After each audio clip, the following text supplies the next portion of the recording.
The storm moved in from the north just after midnight. By the time the first gray light touched the ridgeline above Silver Creek, Montana, the town had disappeared under 8 inches of fresh snow. The pine trees stood motionless, weighted and white. The road through town, the only road through town, was a faint crease between 2 smooth walls of white. Nothing moved. Nothing, except Ethan Cole. He was in the front yard of the old cabin on Ridgemont Lane before 6 in the morning, working the snow shovel in long, unhurried strokes. He wore a canvas work jacket that had seen better winters, a pair of wool-lined boots he had resoled himself twice, and gloves with a split seam along the right thumb that let the cold in just enough to remind him it was there. His breath came in slow clouds. He did not rush. Inside the cabin, his daughter Lily was still asleep. She was 7 years old, and she slept the way only children sleep, completely, without reservation, trusting the world to stay quiet until she was ready for it. Ethan kept shoveling. He had cleared roughly half the path to the road when he heard the engines. 3 black SUVs came up Ridgemont Lane in convoy, moving carefully through the unplowed snow. They stopped in front of the neighboring property, a stretch of fence line that separated the residential lots from the outer fields of Whitmore Farms. The lead vehicle's door opened. The woman who stepped out was not dressed for Montana in January. She wore a charcoal wool coat, tailored, with leather gloves the color of dark coffee. Her hair was pulled back. She moved the way people move when they are accustomed to being watched economically, with no wasted gesture. She was Clara Whitmore, CEO of Whitmore Farms, and she had driven up from Billings before dawn to inspect a situation at the northern greenhouse complex that her operations director had described, in a message sent at 2 a.m., as potentially critical. She scanned the property line. Then she noticed the man in the yard next door. She noticed the jacket, the split glove, the old shovel, the cabin behind him, modest even by the standards of a small Montana town. Clara Whitmore was not a cruel person. She was, however, direct, a quality that served her well in boardrooms and had occasionally caused her trouble elsewhere. She crossed to the low fence between the properties without quite deciding to do it. "You deserve a better life than this," she said. The words were not unkind. They were simply honest, the way she was honest about quarterly projections and soil yield reports. She meant them as a form of sympathy. Ethan Cole stopped shoveling. He looked at her for a moment, not with offense, not with embarrassment. Just looked, the way a man looks when he is deciding whether something is worth a full answer. Then he said, "Maybe. But a good life isn't about what you own. It's about who waits for you at home." Clara opened her mouth and found nothing there. The cabin door opened. A small girl in wool socks ran out into the snow without a coat, threw her arms around Ethan's waist, and buried her face against his side. He put one arm around her and kept the other on the shovel handle. "Morning, Lily," he said. "There's a lady," Lily said, without looking up. "I noticed." Clara got back in her SUV. She told herself the encounter had lasted 40 seconds and meant nothing. She was wrong on the second point, though she would not know that until 3 days later, when she would dial Ethan Cole's number in the middle of a Montana blizzard and ask for his help. Ethan Cole had lived in Silver Creek for 4 years. He had moved there in February, 6 weeks after burying his wife Rachel in a cemetery outside of Denver. He had driven north through Utah and into Montana with Lily buckled into the back seat and 2 suitcases in the trunk, and he had stopped in Silver Creek because the truck needed a tire, and the town had a hardware store, and a diner, and a school, and by the time the tire was changed, he had decided to stay. That was the version he told people when they asked. The longer version, the one he did not tell, was that he had kept driving north because he needed to put distance between himself and every place that still smelled like Rachel. Denver had been full of her. The apartment, the park, the coffee shop on 16th Street. He needed somewhere new, somewhere that had no version of her in it yet. He had considered other places. He had driven through small towns in Wyoming and in Idaho, towns that were the right size and had the right kind of quiet. He had lingered over a map in a diner in Pocatello for nearly an hour, eating pie and not tasting it, tracing his finger along roads that led north. What he was looking for was not on any map. He was looking for a place where the present tense felt possible, where the question was not who he had been with Rachel, but who he could be without her, which was not the same as forgetting her, and not the same as moving on. It was simply the question of how to keep living in a forward direction when the person who had made forward feel meaningful was gone. Silver Creek had not seemed special when he arrived. It was cold, and the main street was short, and the diner smelled of old coffee, and the man who fixed his tire had the unhurried manner of someone who had replaced a great many tires in his life and expected to replace a great many more. But Lily had fallen asleep in the back seat, and when he looked at her, sleeping in the gray afternoon light of a Montana February, he had thought, "This is quiet enough. She can sleep here." He had rented the cabin on Ridgemont Lane from its owner, a retired farmer named Glenn Marsh, who lived with his sister in Arizona and had no particular attachment to the property beyond the satisfaction of knowing it was occupied by someone who would keep the pipes from freezing. The rent was modest. The cabin was sound good timber frame, decent insulation, a wood stove that worked efficiently if you treated it with respect. Ethan had treated it with respect, and over 4 years had made small improvements that he did not ask permission for, and that Glenn Marsh, on his annual call to check in, had expressed no objection to. Silver Creek was a town of approximately 1,200 people, depending on the season. It had a grain elevator, 2 churches, a volunteer fire department, a general store run by a retired couple named the Hartleys, and the outer operations of Whitmore Farms, which employed about a third of the working population in some capacity. The winters were long, and the summers were brief, and the people were the kind of people who did not ask too many questions and did not expect too many answers. Ethan had settled into the town by making himself useful. He was good with systems irrigation, heating, plumbing, mechanical equipment, and, in an agricultural community, that skill set was never idle. He repaired greenhouse infrastructure for local farmers. He winterized water lines. He diagnosed and fixed the kind of equipment problems that, left unaddressed, could cost a small operation everything. He charged fair rates. He showed up when he said he would. Over 4 years, he had built a reputation that existed mostly as word of mouth between neighbors and farmhands, the way reputations are built in small towns. Slowly, without any particular effort, through the accumulation of times when he had done what he said he would do. He did not advertise. He did not have a website. He had a phone number on a card that the Hartleys kept behind the counter at the general store. And he had the knowledge, accumulated over 15 years of working agricultural systems across 3 states, to justify calling it. What Silver Creek did not know, what Ethan had not volunteered, was that before Rachel died, he had spent 8 years as a senior agricultural systems engineer for a large-scale operations firm based in Denver. He had designed and commissioned irrigation and climate control systems for greenhouse complexes covering hundreds of thousands of square feet. He had solved problems that cost other companies weeks and significant money to diagnose. He had been, by most measures, very good at a career that required a particular combination of technical depth and spatial intuition. When he left Denver, he left that version of himself behind. Not out of grief alone, though grief had been part of it, but out of a deliberate choice about what he wanted the architecture of his days to look like. Lily needed a father who came home at predictable hours, who was present for the school play and the science fair and the bad dreams at 3 in the morning, who was not traveling to a job site in another state when she needed someone to sit with her. He had made a trade.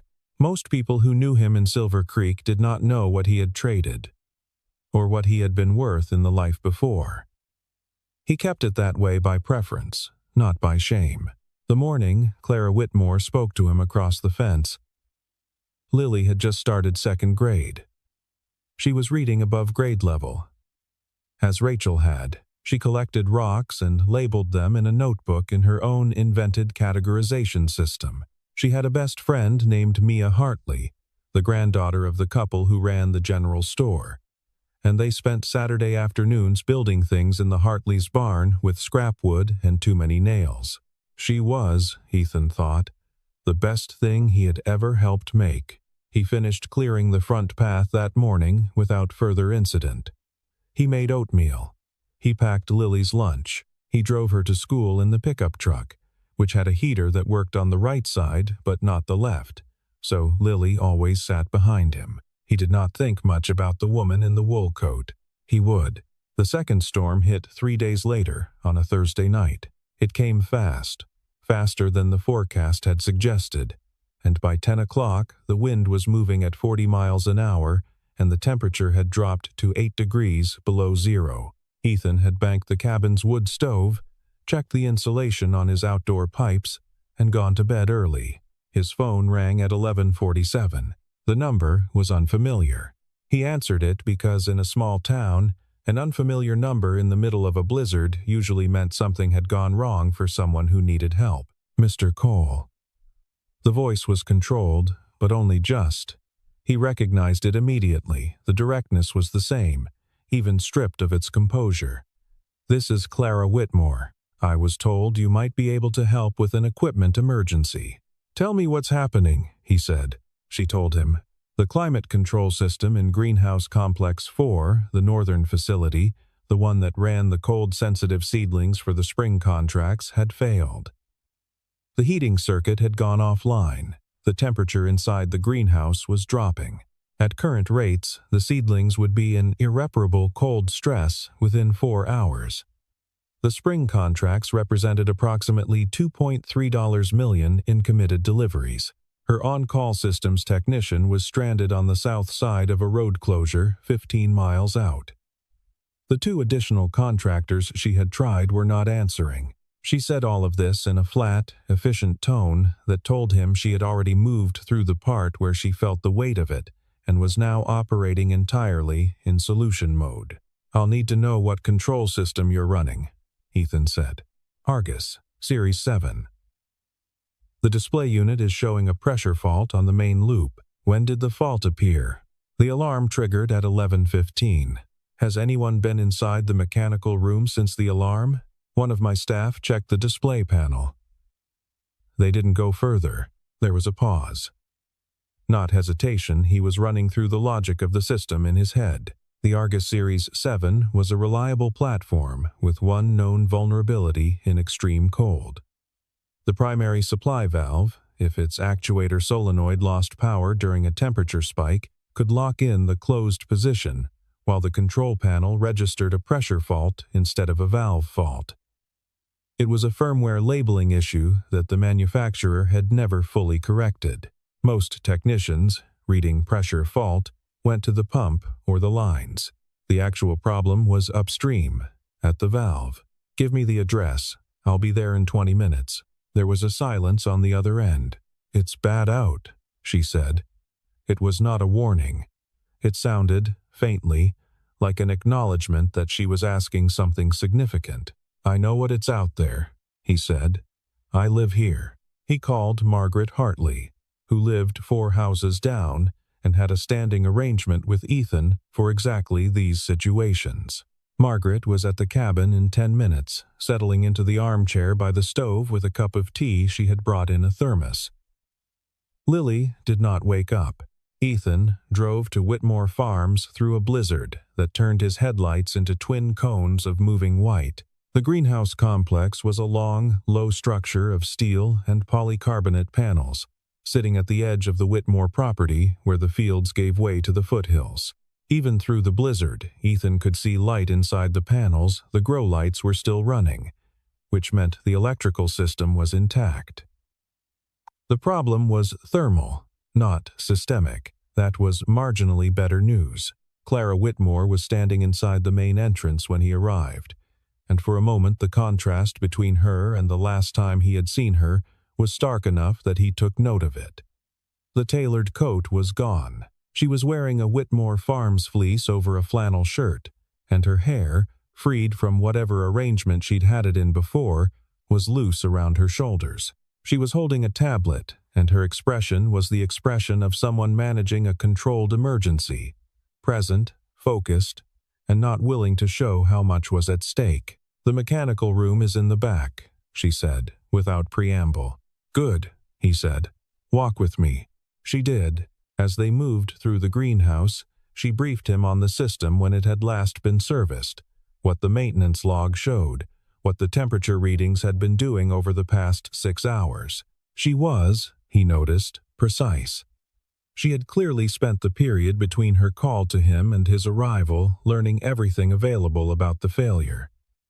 She was not waiting for him to tell her what was wrong. She was trying to understand it herself. He revised his initial impression of her slightly upward. The mechanical room was in the northeast corner of the structure, a utility space about 15 feet square, housing the primary circulation pump, the heat exchanger, the Argus control unit, and a rack of supply and return valves feeding the radiant heat loops under the growing beds.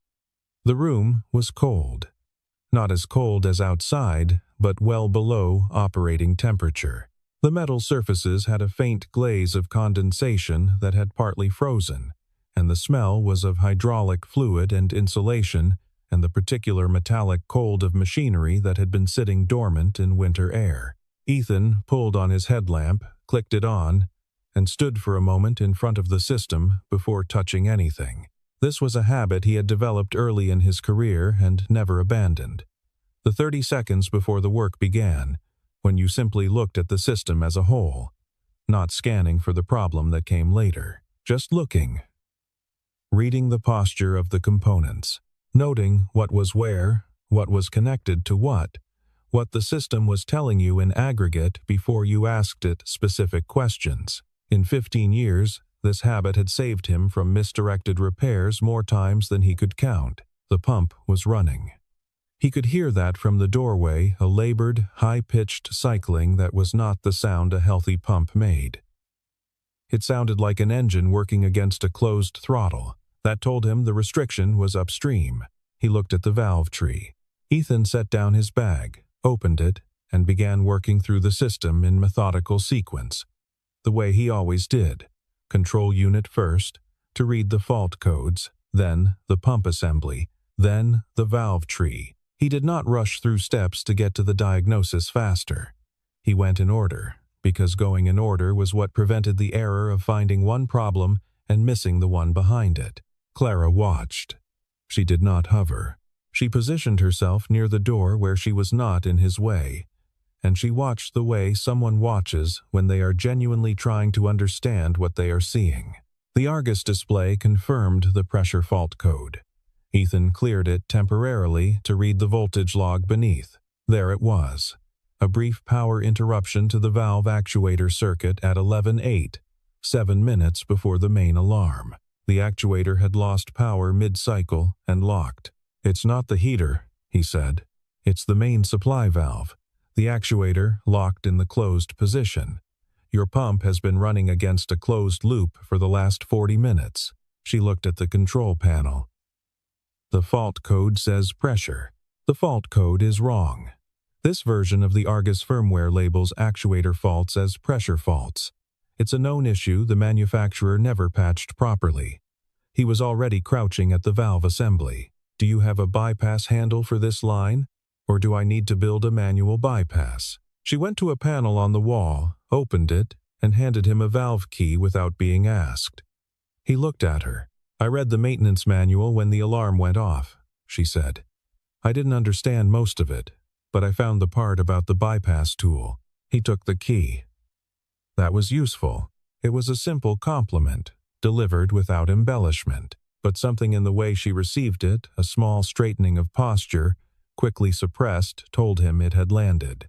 He worked the frozen valve manually, using the key to override the locked actuator and open the supply line. It resisted the cold, had seized the mechanism thoroughly, and it took him 11 minutes of steady, careful pressure to get it fully open. Not the dramatic kind of effort that makes a good story. The slow, deliberate kind that actually fixes things. When the valve opened, the circulation pump sound changed from a strained, high-pitched cycling to a low, steady hum. The pressure gauge climbed. The heat exchanger began working.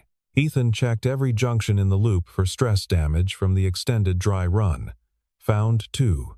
Fixed them. Checked the actuator itself and determined it had failed due to a cracked solenoid, housing a $10 part which had allowed moisture infiltration in the cold. He wrote down the part number. "Your system will hold for now," he told Clara. "But order this part and have it installed before the next cold snap. If this happens again and you're not here when it does, whoever responds needs to know to look at the actuator first, not the pump." He wrote the diagnostic sequence on a page from his notebook, tore it out, and handed it to her. She took it. She read it. "You wrote this for someone who doesn't already know what they're looking at," she said. "That's who'll be using it," he said. It was past 2 in the morning. The blizzard had not relented, and there was a practical conversation to be had about road conditions and the drive back to Ridgemont Lane. Clara offered the farm's office break room, a modest space with a couch, a heater, and a coffee maker as an alternative to driving back through zero visibility. Ethan texted Margaret. She replied within 30 seconds, "Lily's fine.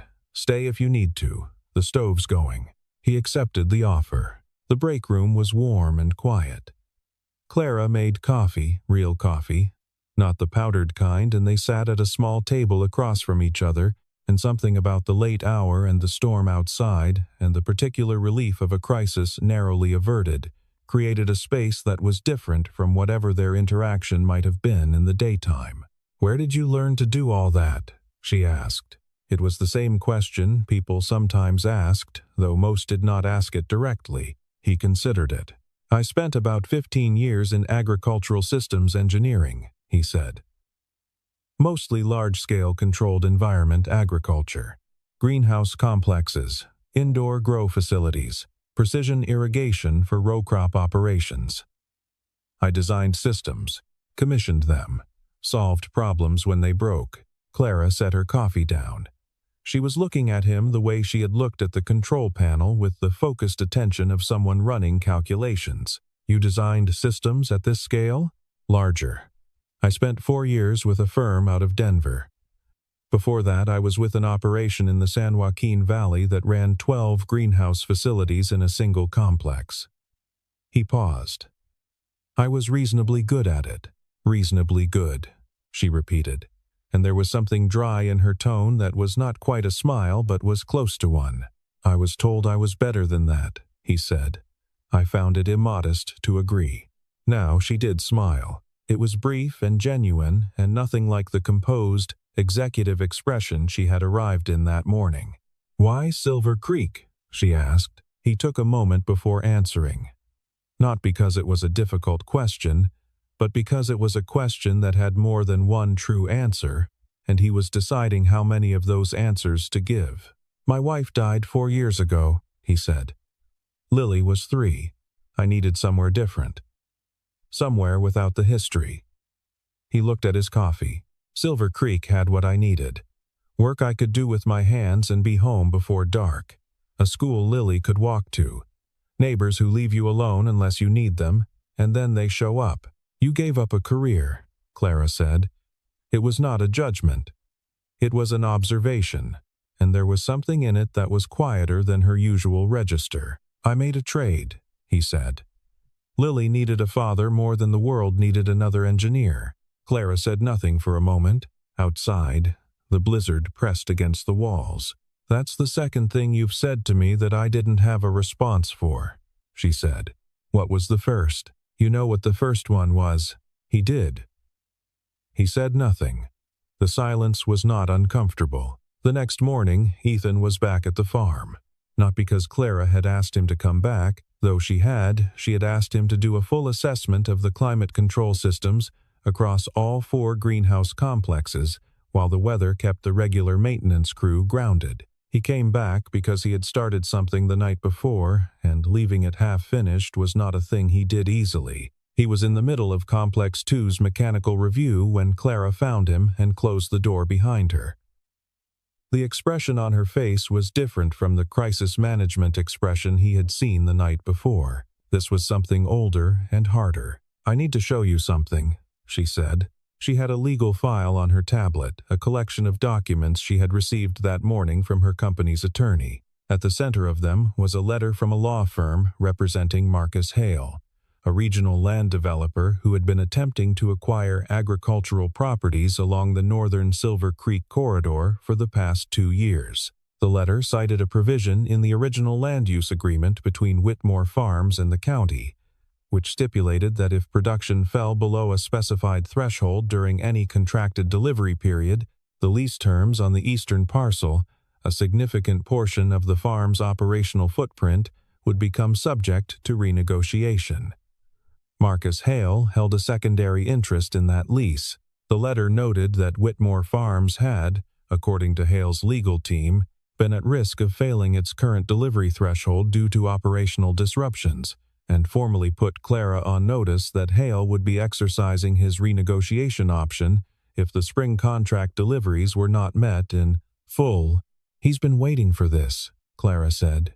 "He knew we were carrying higher production load this quarter because we took on 2 new contracts.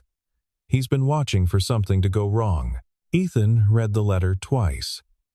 He read it the way he read systems documentation, not for the surface meaning, but for the architecture underneath. "When did you take on the new contracts?" he asked. "September. And the last major maintenance review of your climate control systems was when?" Clara was quiet for a moment. "July. So you entered a high-load production quarter with a system that hadn't been checked in 3 months, going into a Montana winter." He said it without accusation. He was running the timeline. "The schedule slipped," she said. "We had staffing changes in the maintenance department. Did the staffing changes happen to coincide with the period when Hale started making approaches about the eastern parcel?" She looked at him. Something shifted in her expression. "I haven't thought about it that way," she said slowly. "2 of the 3 staff members who left, where did they go?" She reached for her tablet and spent 2 minutes pulling employment records. Then she sat very still. "One of them is working for Hale's property management company," she said. "That's probably not a coincidence," Ethan said. The sabotage had not been dramatic. No one had cut any lines or tampered with equipment in a way that would be obvious on inspection. The solenoid housing that had failed was a part that wore out on its own schedule. But if you knew the system, and you were patient, and you let scheduled maintenance fall behind during the months when the components were most stressed, you could create the conditions for a failure that looked like ordinary bad luck. And if you held a secondary lease interest and had your legal team ready, ordinary bad luck was all you needed. "He's not done," Ethan said. "He's expecting you to spend the next week in damage control and miss something in the contracts. What am I missing? I don't know yet. Can I see the full lease document?" Ethan spent 4 hours with the lease documents. He was not a lawyer. He said so clearly when Clara handed him the file, and she acknowledged it with the same directness she brought to everything. "I know. My attorney is in Billings and can't get here until Tuesday because of the roads. I need someone who can read a document without a dictionary." "Can you do that?" "I can try." He read the lease 3 times, with a notepad beside him. He read the addenda. He read the original county land use agreement that was appended to it. He made notes in his own shorthand abbreviations and symbols that mapped the dependencies between clauses, the way he mapped the dependencies between components in a mechanical system. At hour 3, he stopped. He went back to page 44 of the original land use agreement and read a single paragraph 4 times. Then he found Clara. "What does productive use continuity mean in the context of this county agreement?" he asked. She frowned. "It means the land has to be in active agricultural production. It's a condition of the original lease terms." "Right. But the definition of productive use in the appendix includes sublease arrangements where the primary leaseholder retains operational oversight." He showed her the paragraph. "If you sublease portions of the eastern parcel to active farming operations, local farmers, co-op members, whatever, and you retain oversight, the parcel maintains its productive use status. And here's the critical part. The renegotiation trigger Hale is invoking, only applies if the primary leaseholder's own production falls short. It doesn't account for the combined production of a sublease arrangement. Clara read the paragraph, then read it again. Hale's legal team has been treating the eastern parcel as a single production unit operated by Whitmore Farms, Ethan said. But if you sublease it even informally, with a proper agreement and those operations collectively meet the threshold, his trigger doesn't fire. Can I do a sublease on short notice? You'd need to ask your attorney whether the documentation needs to be filed or just executed. But structurally, there's nothing in the agreement that requires advance notice for a sublease. He paused. Do you have farmers in the area who'd take on a sublease arrangement? Even a small one? Clara was already thinking. The Brennan brothers. They've been renting sections of the eastern field for summer grain. They'd take a formal arrangement if the terms were reasonable. Then you have a path, Ethan said. She looked at him across the table. The break room was warm, and outside the snow had finally slowed to the kind of light, steady fall that meant the worst of it was over. You found this in 4 hours, she said. I had a good document to work with. My attorney has had this document for 2 years and didn't flag this provision. Your attorney wasn't looking for it, Ethan said. I was. Marcus Hale arrived at Whitmore Farms on a Tuesday, 3 days after the storm. He was a large man in his mid-50s, with the easy confidence of someone accustomed to rooms going his way. He drove himself, which meant he was not here for a performance. He was here to close something. Clara met him in the farm office, a clean, spare room with a desk and a window that looked out over the snow-covered fields. She was alone when he came in. That was, he likely thought, a good sign. Clara, he said, settling into the chair across from her with the ease of a man who believed the conversation was already decided. I think we both know why I'm here. The good news is, I'm prepared to be generous. That is good news, she said. I appreciate you driving out. He walked her through his proposal. Given the production disruptions, the equipment failure, the compromised seedling count, the delivery risk, he was prepared to exercise his renegotiation option on the eastern parcel lease at a rate he framed as competitive. He had a term sheet ready. He slid it across the desk. Clara did not pick it up. I appreciate the offer, she said. But I don't think the renegotiation trigger applies here. For the first time, Marcus Hale's expression shifted. The trigger is in the agreement, he said. It is, she agreed. But the threshold calculation applies to the combined production of all leaseholders with productive use continuity on the parcel. As of last Friday, the eastern parcel includes sublease operations by the Brennan Agricultural Co-op. She slid a folder across the desk. The sublease is executed and on file with the county. Hale looked at the folder. He did not open it immediately. He was, Ethan could tell from where he stood in the hallway outside the office door, running the math. And the math was coming out wrong for him. The combined production of the sublease arrangement exceeds the threshold by approximately 12%, Clara continued. So the trigger doesn't apply. The eastern parcel lease continues on its existing term. She folded her hands on the desk. I wanted to tell you in person, since you drove out. Hale opened the folder. He read the sublease agreement. He read the clause in the original lease that Clara had highlighted. His jaw tightened slightly, but his expression did not otherwise change. He looked up. And for the first time, his gaze moved past Clara to the doorway, where Ethan was standing with a coffee mug. They looked at each other for a moment. Hale was a perceptive man.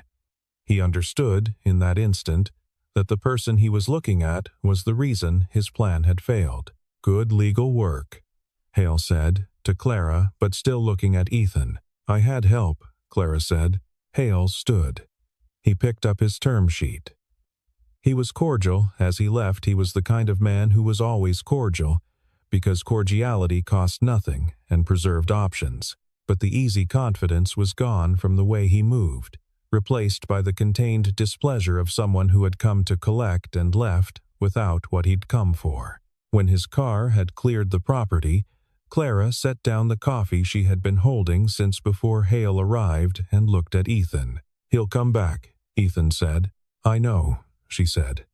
"But he'll have to find a different door." That afternoon, Ethan's phone rang while he was loading tools into the pickup. It was the school. Lily had fallen on the ice during recess. Her arm was hurt and she was upset. He drove to the school in 4 minutes and found Lily sitting in the nurse's office, holding her left arm against her chest with her right hand, tears running down her face in the way they do when a child is trying hard to stop and cannot. The nurse had assessed it as a probable fracture and had her arm stabilized, and was very kind, and had given Lily a small stuffed bear from a cabinet of emergency stuffed bears that Ethan thought was one of the better institutional ideas he had encountered. "It hurts," Lily said when she saw him. She said it the way children say things that are absolutely true without modification, without performance. "I know," he said. He sat down next to her and put his arm around her, carefully, on the side that wasn't hurt. "We're going to get it looked at. Will I need a cast? Maybe. If you do, you can pick the color." She thought about this. "Can I get purple?" "Absolutely." The closest hospital with orthopedic imaging was in Bozeman, 45 minutes in clear weather. It was fractured, a non-displaced distal radius, the kind that required a cast and 6 weeks of being careful and not much else. Lily picked purple. She was, by the time they drove home, more interested in explaining the mechanics of her fall to her father than in the pain, which was managed and dulling. "I was trying to jump from the top step of the slide stairs to the ground," she said. "That is a significant distance," Ethan said. "Mia did it. Mia is taller than you." Lily considered this structural argument. "That's fair," she said. They were almost home when Lily asked, without particular preamble, "Is that lady your friend now?" "What lady?" "The one who said you deserved a better life." There was no malice in the question. Lily had been 7 long enough to understand that words between adults sometimes meant things she wasn't fully reading. Ethan drove for a moment before answering. "She's someone I've been helping with some problems," he said. "Is she nice?" "She's getting there," Ethan said. Lily accepted this. She looked out the window at the snow. "I think she meant it nicely," Lily said. "What she said." "I know she did. You just didn't need her to say it." He looked at his daughter. "No," he said. "But maybe she needed to hear your answer," Lily said. She said it with the matter-of-fact certainty of someone who has simply put 2 pieces together. And then she went back to looking at the snow, finished with the topic. Ethan drove the last half-mile in silence. Clara called that evening to ask how Lily was. She had heard about the fall from the Hartleys, who had heard from the school, which was the way information moved in Silver Creek. She called to ask, and then found herself on the phone longer than she had intended, listening to Ethan explain that Lily had named her cast Lavender and had already developed a theory about how a purple cast would confuse potential attackers. "She's 7, Ethan said. "She thinks a lot about strategic advantage." "That's not the worst quality," Clara said. "She gets it from her mother." There was a small silence. Not uncomfortable. The kind of silence that 2 people arrive at when a name has come into the room. A name that belongs to someone who is not there and will not be there, and everyone present has agreed, without words, to hold it carefully. Clara had been thinking about Rachel for the past several days. In the oblique way, you think about someone you never met, but whose absence is a visible shape in everything around you. In the way Ethan spoke about choices he had made. In the photographs on the mantel, a woman with Lily's eyes and an open, easy smile, captured in summer light. In the way Lily herself moved through the world, with the confidence of a child who had been, and knew she still was, deeply loved. "Can I ask you something?" Clara said. "Sure."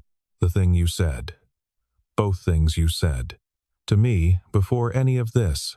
She paused. He thought about it. "No," he said. "I meant the first one as an answer. I meant the second one as a description." "A description of what?" "Of a different way of measuring things." Another silence. This one she held longer than she needed to. "I grew up in this business," she said. My father built Whitmore Farms from 300 acres and a lot of debt. I watched him work himself down to nothing for it. I told myself I was going to run it better than he did, more efficiently, more strategically. I built systems.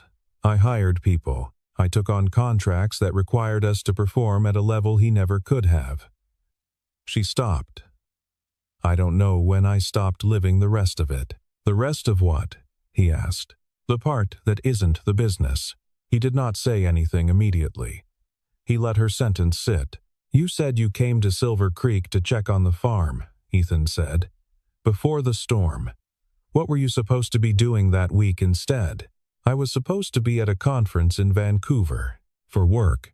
It's always for work, she said. And there was something in the way she said it that was not self-pity, but was close to self-recognition. What would you be doing if you weren't? She was quiet for long enough that he thought she might not answer. I used to paint, she said. Watercolors. I was never good at it. I liked the way it required you to work with the uncertainty. You can't control a watercolor. You have to understand what it wants to do and work with that. She stopped. I haven't painted in about 3 years. Why not? I ran out of time, she said. And then, quieter. I ran out of permission. Permission from who? She didn't answer. But the silence had the quality of an answer. 3 weeks after the blizzard, on a Saturday afternoon when the temperature had climbed to something approaching reasonable and the sun was making an honest effort over the ridgeline, Clara drove to Ridgemont Lane, not for work. The greenhouse systems had been assessed and serviced. The sublease with the Brennan Co-op was formalized. Hale's attorney had sent a follow-up letter that her attorney had answered efficiently. The crisis was resolved. She drove to Ridgemont Lane because she wanted to. She found Lily in the front yard, building a snow structure that had begun as a snowman and evolved, through several additions, into something more architecturally ambitious.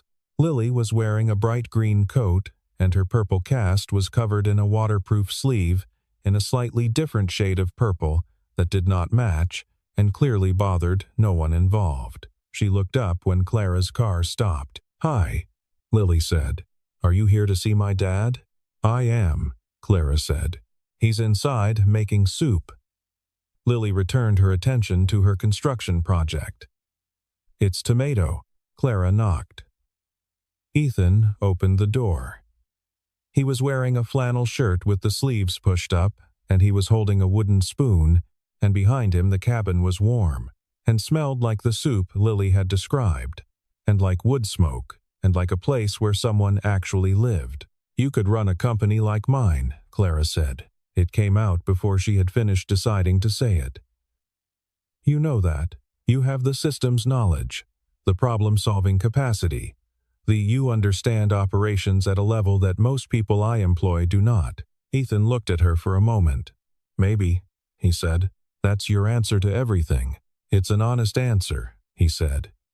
"Maybe I could, but I already run the most important one."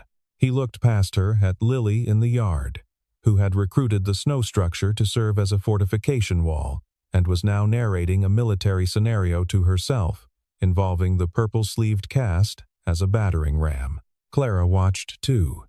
The winter light was coming in low and flat over the ridgeline, turning the snow the color of old gold.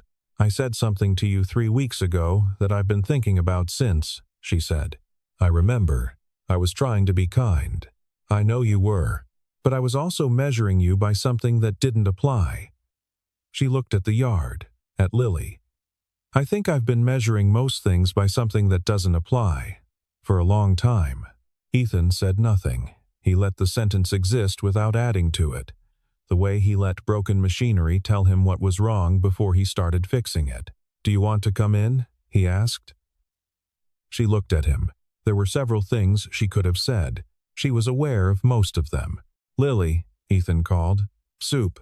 Lily abandoned her fortification without ceremony and ran toward the door, shedding snow, and Clara stepped aside to let her through, and then she stepped inside herself, and Ethan closed the door on the cold. The cabin was small and warm and full of the particular evidence of a life that had been built carefully, Over years, from grief and intention and the love of one person for another person who was very small and trusted him entirely. There were rocks on the windowsill with Lily's labels on them. There were 2 mismatched chairs at the kitchen table. There was a drawing of the cabin taped to the refrigerator, made in crayon with a level of architectural enthusiasm that exceeded its accuracy. Clara sat at the kitchen table. Lily sat across from her and immediately began explaining the classification system for her rock collection.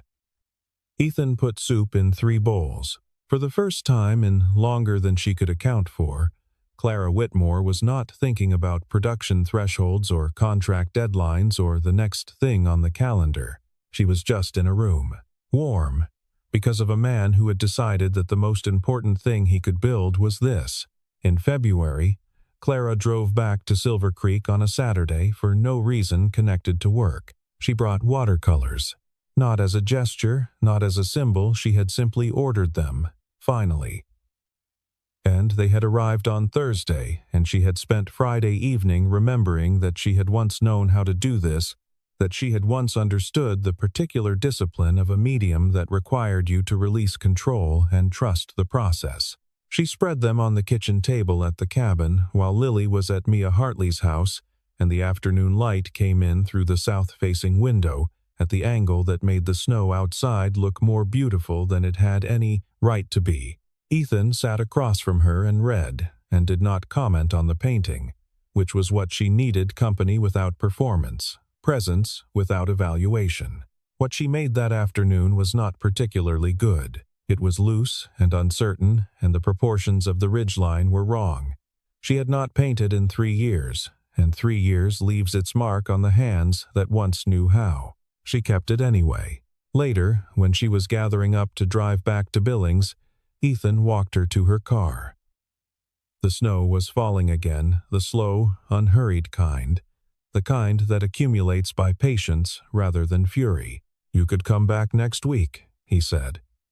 "If you want. I'm at a board meeting next Friday," she said. "Saturday, then." She looked at him. The snow was settling on his shoulders.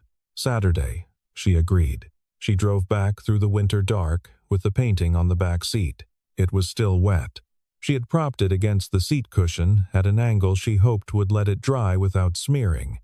And she was, she realized, more concerned about that small matter than she had been about the agenda for the Tuesday board meeting, which was saying something. She thought about what Lily had said from the back seat of the pickup. Maybe she needed to hear your answer. She had, not because the answer had told her something she did not know, but because she had recognized it. In the way you recognize a thing you lost so long ago, you had stopped remembering it was missing. The snow fell over Silver Creek. In the